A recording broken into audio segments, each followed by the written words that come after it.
ওষুধ দিই, দারু খাই, সুদ খাই, বলুন ঠিক না ঠিক? কি ভাই ঠিক তো? কেউ কেউ বলছেন না লাস্টের দুটা নয়। হ্যাঁ, লাস্টের দুটা যেহেতু নয় তাহলে ওটাকে বাদ দিয়ে এবার আসেন। তাহলে আমরা যে ইমানদার হয়েছি তাহলে আমাদেরকে বুঝবেন কি করে? মৌলভী সাহেব আমরা ইমানদার হব কি করে, আমরা কি করে বুঝবো? জি, আল্লাহ রাব্বুল আলামিন বলছেন বুঝার জন্য চেষ্টা করতে লাগবে না, কিছু কিছু তোমাদেরকে নমুনা দিয়ে যাব, কিছু আলামত তোমাদেরকে দিয়ে যাব। ওই আলামত, ওই নিশানি দেখে বান্দা তোমরা বুঝে নিবে যে তোমরা ইমানদার না বেঈমান। আল্লাহ পাক বলেন বিসমিল্লাহির রহমানির রহিম ইন্নামাল মুমিনুনা আল্লাযীনা ইযা যুকিরাল্লাহু ওয়াজিলাত কুলুবুহুম। আল্লাহ রাব্বুল আলামিন বলছেন নিশ্চয় মুমিন বান্দা হলো তারা যখন তাদের সামনে আল্লাহর জিকির হবে, আল্লাহর যখন জিকির করা হবে, ওই বান্দার ঈমান যদি থাকে, ওই বান্দার যদি ঈমান থাকে, ওয়াজিলাত কুলুবুহুম, ওই বান্দার আল্লাহর জিকির শোনার পর ওই বান্দার হৃদয়টা আল্লাহর ভয়ে কেঁপে উঠবে। জোরে বলুন সুবহানাল্লাহ। কেমন কথা বন্ধু, আল্লাহর ভয়, আল্লাহর ভয়, আল্লাহর ভয় কেমন কোপে অন্তর কি কোপে উঠবে বন্ধুরে। তাহলে দেখে নেন জিকির কাকে বলা হয়। প্রথম জিকিরের কথা হলো কয়েক ঘন্টা আগে ইশারের নামাজ আপনারা কে কে পড়েছেন একটু হাত খাড়া করেন তো। ইশারের নামাজ কে কে পড়েছেন বান্দা? মাশাআল্লাহ।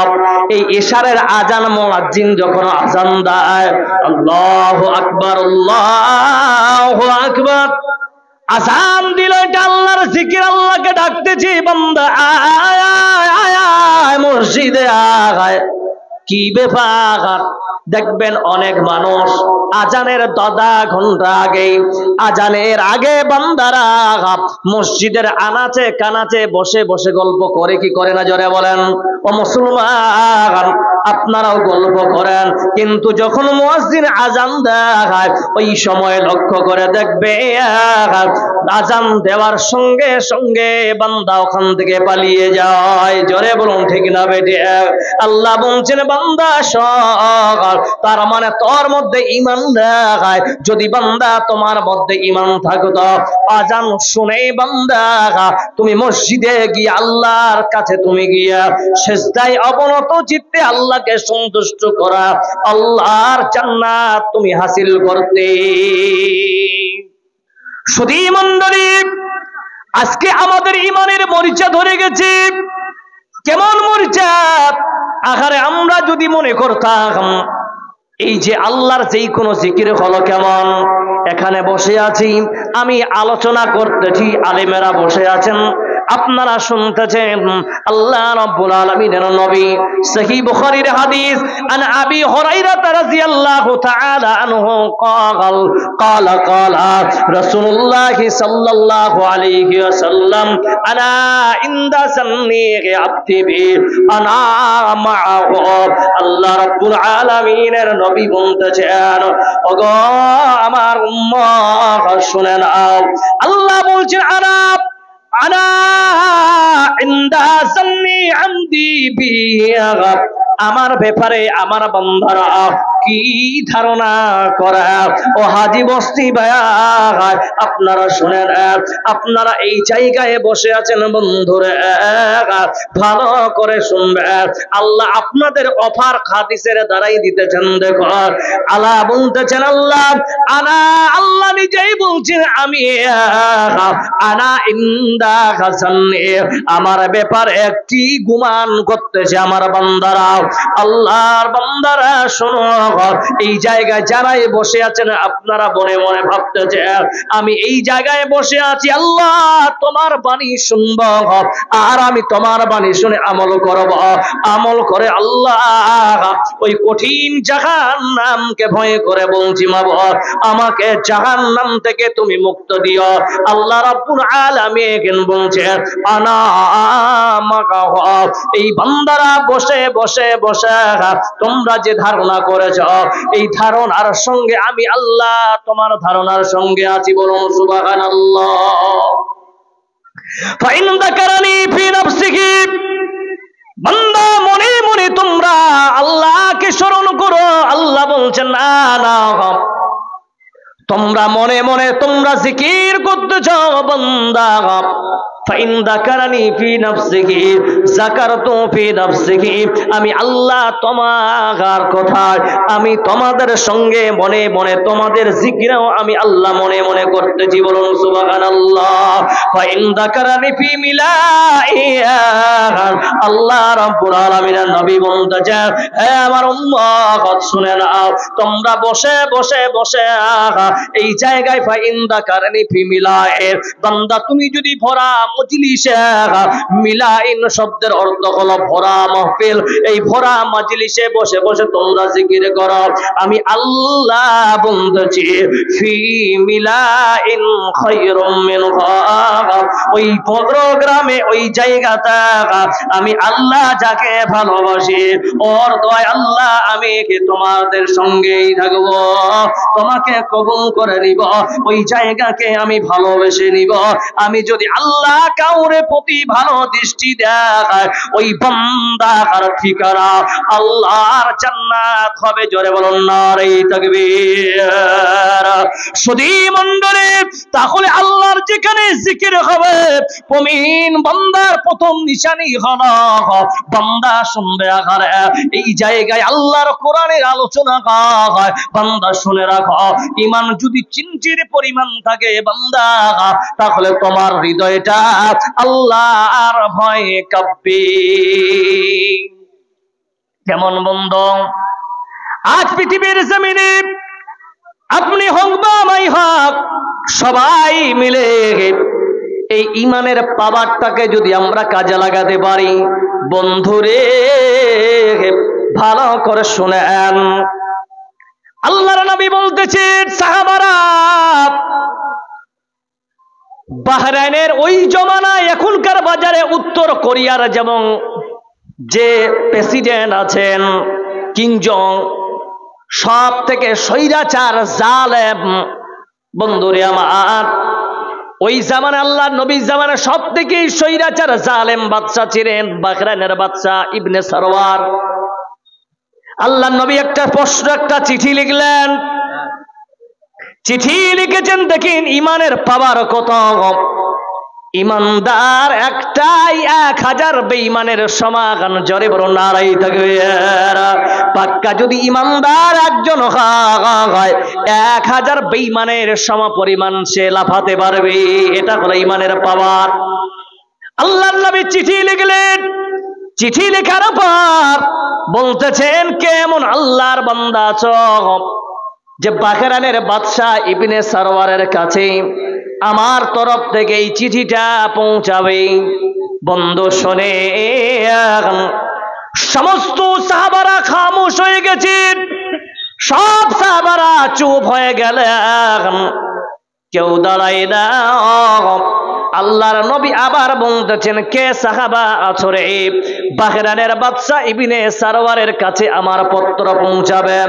এই পত্রতে আমি তাওহীদ বলেছি, রিসালাতকে বুঝিয়েছি, এই তাওহীদ রিসালাতের পত্রটা কে নিয়ে যাবে? কিছুক্ষণ পরে সাঈদ রাদিয়াল্লাহু তাআলা আনহু তিনি দাঁড়িয়ে গেলেন, বলছেন নবী গো আমি রেডি আছি। আল্লাহর নবীর কাছে গেলেন, গিয়ে পত্রটা নিয়ে আল্লাহর নবী বলছেন শোনো সাঈদ, ওই জায়গায় তোমার একাই যাওয়াটা ঠিক হবে না, আল্লাহর নবী বলতেছেন, ও সাহাবারা, কে কে সাইদের সঙ্গে যাওয়ার জন্য প্রস্তুত আছো? সব সাহাবারা এক করে লাব্বাইক লাব্বাইক লাব্বাইকা ইয়া রাসূলুল্লাহ, লাব্বাইকা ইয়া রাসূলুল্লাহ বলে দাঁড়িয়ে গেলেন। বন্ধু আমার, সবাই যখন দাঁড়িয়ে গেলেন, দাঁড়ানোর পর এবার আল্লাহর নবী বলতেছেন 30 জন সঙ্গী দিয়ে তার head of the department commander in chief বানালেন সাঈদকে। সাঈদ যেতে লাগলেন বাহরানের দিকে উদ্দেশ্যে বেরিয়ে গেলেন। যেতে যেতে যেতে যেতে বাহরানের বাদশার বাড়ির সামনে, ওই যে আপনাদের পার্লামেন্টের সামনে দাঁড়ানো ওখাই জায়গায় অনেক রকমের সিপাহীরা মোতায়েন হয়ে আছে। বলছেন, আপনারা এতগুলো লোক কোথায় যাবেন? কোথা থেকে এসেছেন? বলছে, আমরা এসেছি মদিনা থেকে। মদিনা থেকে এসেছি। বলে, হ্যাঁ, কি দরকার? বলছে, আপনার বাদশার সঙ্গে দেখা করতে চাই। বলছেন, ঠিক আছে, আমি আগে বাদশার সঙ্গে পরামর্শ করি, আগে পারমিশন নিয়ে পারমিশন যখন নিতে গেলেন পিয়াদা, বলছেন আস্তে দাও, মদিনা থেকে এসেছে, ওদের আসতে দাও। সবাই যখন গেলে সাঈদকে লক্ষ্য করে বলছেন, সাঈদ, তুমি নাকি ইনচিফ, তুমি নাকি কমান্ডার? বলে, হ্যাঁ। তুমি নাকি আমির? বলে, হ্যাঁ হ্যাঁ। বলছেন, কি ব্যাপার? বলছে, আল্লাহর নবী জনাবে মুহাম্মদ, সকলে মুহাম্মদে পড়ুন সাল্লাল্লাহু আলাইহি ওয়াসাল্লাম, আপনার জন্য একটা চিঠি লিখেছে। এই পত্রে আপনি পড়ে, পত্র খুলে সাঈদকে বলছেন, সাঈদ তুমি নিজেই পড়ো। যখন পড়তে লাগলেন, সঙ্গে সঙ্গে আল্লাহর নবী বিসমিল্লাহির রহমানির রহিমের পরে লিখেছে, আল্লাহ এক, জোরে বলুন সুবহানাল্লাহ। আল্লাহ ওই মাবুদ, তার ছাড়া কোনো মাবুদ নাই, ওর ইবাদত করতে হবে। আর আমি মুহাম্মদ সাল্লাল্লাহু আলাইহি ওয়াসাল্লাম, আমাকে নবী বলে মানতে হবে, নামাজ পড়তে হবে, যাকাত দিতে হবে, ইতিমের মাল খাওয়া যাবে না, হারাম কামাই চলবে না। এইগুলো যিনি লিখেছেন বন্ধ। এবার বাহরানের বাদশা প্রত্যেকটা কাজে লিপ্ত ছিল, চোখগুলো লাল হয়ে গেছে। বলছেন, শোনো সিপাহীরা, এই 30 জন 31 জনকে তোমরা বেঁধে রাখো, আমি ফয়সালা দিলাম, এদের কালকে মাগরিবের পর ফাঁসি হবে। আচ্ছা বলেন তো, যারা গেছেন এরা কি বেঈমান ছিল না ইমানদার? কথা বলেন জোরে জোরে বলেন, কি ইমানদার না বেঈমান? ইমানদার ছিলেন। আল্লাহ রাব্বুল আলামিন বলতেছেন, ওয়ালা তাকিনু ওয়ালা তাহজানু আনতুমুল আ'লাউনা ইন কুনতুম মুমিনিন। কোনো ভয় নাই, কোনো চিন্তা নাই বান্দা, তুমি যদি প্রকৃত ইমানদার হও, দুনিয়াতে তোমার কোনো ভয় থাকবে না, কোনো চিন্তা থাকবে না। জোরে বলুন নারে তাকবীর। সদী মণ্ডলী, সকলের হাত পা বেড়ি দিয়ে বান্দা, জিঞ্জির দিয়ে বান্ধানো, কিন্তু দেখবেন অনেক মানুষকে রশি দিয়ে বা জিঞ্জির দিয়ে যে কোনো বান্ধে হোক, একটু চুলকা চুলকা ভাব হয় কি হয় না? এবার সাঈদ যখন পা চুলকাতে গেছে, দাঁড়িয়েছিল, বসতে যাবে, কেউ লিখেছেন কেউ কিছু চুল করার জন্য জিনা, বসার জন্য পা লেগে গেছে, বসবে। সাঈদকে দেখে বাহরানের বাদশা ইবনে সারওয়ার বলছেন, তুমি সেই সাঈদ? বলছেন, কে?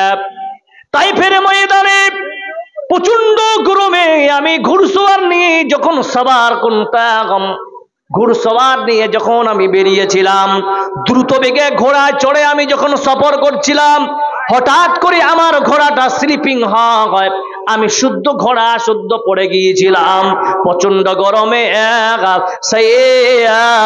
তুমি ওই সময় তুমি আমার হেল্প করেছিলে, আমার তুমি উপকার করেছিলে, মিষ্টি পানি পান করিয়েছ, ভালোই মেহমানদারি করেছ। কিন্তু সাঈদ রে, শোনো, তোমাকে একটা কথা বলে দিয়ে তাহলে ভালো করে শুনে নাও। তুমি যেহেতু আমার উপকার করেছো সাইয়্যিদ, তাহলে শুনে নাও, তোমাকে একটা কথা বলি, তুমি আমার কাছে যা চাইবা আমি তোমাকে দিব, কিন্তু শুনে নাও, মরণ তোমার কালকে নিশ্চিত ফাঁসি হবে, এতে কোনো সন্দেহের অবকাশ নেই। কিন্তু মনে রাখবে, এই যে তোমার ফাঁসি হবে, এটা বাদ দিয়ে তুমি যা চাইবে আমি তোমাকে দেব। যখন সাইদ বেরিয়েছিল, তার মা রাস্তায় আটক করেছিল, বলছেন সাইদ বেটা, তোমার কালকে তোমার স্ত্রীর বাচ্চা হবা ভাব ডেলিভারি আছে, যেও না বেটা। কে চায় নিজের ছেলেকে সৈরাচার বাচ্চার সামনে ঠেলে দিতে? কিন্তু সাইদ বুঝলেন না, অর্ডার ছিল কার? জনাবে মুহাম্মদ। সকলে বলুন সাল্লাল্লাহু আলাইহি ওয়াসাল্লাম, ইনার অর্ডার কি করে আমি পরিত্যাগ করতে পারি? সঙ্গে সঙ্গে তার মা বলেছিল, বেটা যাচ্ছ যাও, শোনো। অনেক দূর যাবার পরে বলছেন, বেটা সাইদ রে, বেটা তুমি চলে যাও, বাধা দিব না, কিন্তু মনে রাখো বেটা, সন্তান তোমার তুমি খোঁজ খবরে নিয়ে নাও, তোমার পুত্র সন্তান হয়েছে তবুও ঘোড়া থেকে নামেনি। অর্ডার ছিল নবী সাল্লাল্লাহু আলাইহি ওয়াসাল্লামের। বন্ধু আমার যখন চলে গেল, সাইদ বলতেছেন, ওরে ইবনে সারওয়ার শোনো, যেহেতু তুমি আমাকে পারমিশন দিয়েছো, তাহলে আমি বাড়ি যেতে চাই। বলছেন বাড়ি যাবে, যাবে, কিন্তু শোনো, কালকে তোমার মাগরিবের পর ফাঁসি হবে, কি করে বাড়িতে যাবা? বলছেন শোনো, ওয়াদা করেছেন। বলছে হ্যাঁ, কিন্তু তুমি যদি না আসো, তাহলে তোমার পরিবর্তিতে কাউকে জিম্মেদার বানিয়ে যাবে। ওই জায়গায় ইসহাক নামে একজন মুসলমান ছিলেন। ওই ইসহাক দাঁড়িয়ে বলছেন, ও জাহাপানা, ও ইবনে সারওয়ার বাদশা নামদার শোনেন, ইয়ার এই সাইদ যদি না আসে, তাহলে ওর পরবর্তীতে আমাকে আপনি হত্যা করবেন। কিছু হয়েছে এখানে? সুধী মণ্ডলী, সাইদ যখন বলেছে, সঙ্গে সঙ্গে ঘোড়া নিয়ে ছুটলেন সন্তানকে দেখতে। এবার সন্ধ্যা গড়িয়ে আসলো, সবাই বলতেছে না, ঘরে কেমন হবে? বন্ধু, এবার আপনাকে যে আয়াত আনবো, আয়াতের উপরে এই জায়গায় ভালো করে বুঝবেন।